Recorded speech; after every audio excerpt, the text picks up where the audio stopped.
السلام عليكم ورحمة الله وبركاته، اخواتنا وحبايبنا في الله، يا رب تكونوا بخير. اتمنى تدعمونا كده وتشتركوا معانا.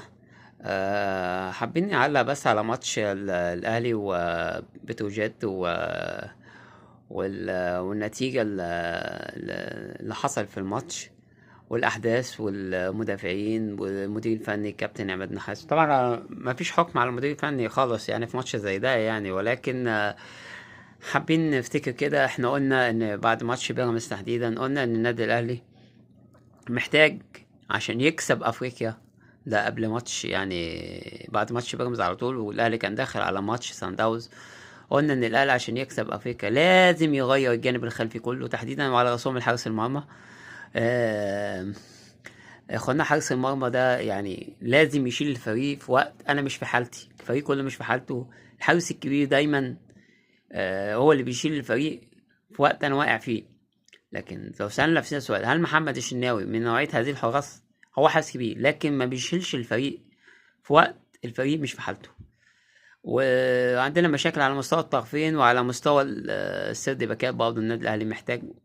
ولاعب خط وسط بمواصفات اليو ديانج، يعني اعتقد اليو ديانج لو رجع يحل جانب كبير جدا من خط الوسط المدافع تحديدا يعني.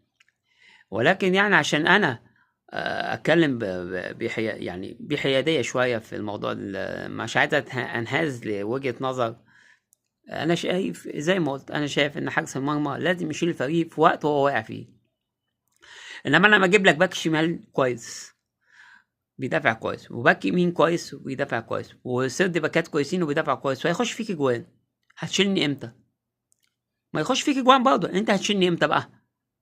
يعني انت لما اكون انا فريق مش في حالتي، المفروض اللي وراه يشيلني. يعني هو بقى المفروض يعني ايه؟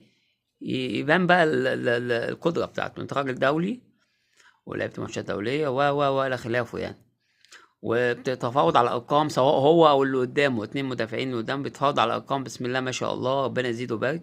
ولكن انا محتاج حد يشيلني في وقت انا واقع فيه، فريق مش في حالته. يبقى انت تشيل حارس المرمى، المدافع كمان. لكن انا بلوم اكتر على حارس المرمى ان هو اخر لاعب في الملعب وشايف الدنيا وشايف الرؤية. يعني انا مش عارف يعني انت هتشيلني امتى؟ يعني هتشيلني امتى؟ اما سبحان الله ما يجي صد في ماتش، اوعى احسن حارس في الدنيا. لا يا جدعان، حارس المرمى ده يشيلني وانا واقع.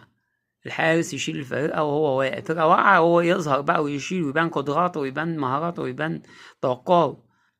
انما كده لا. لا، اتمنى النادي الاهلي يبدا تغيير الجانب الخلفي كله.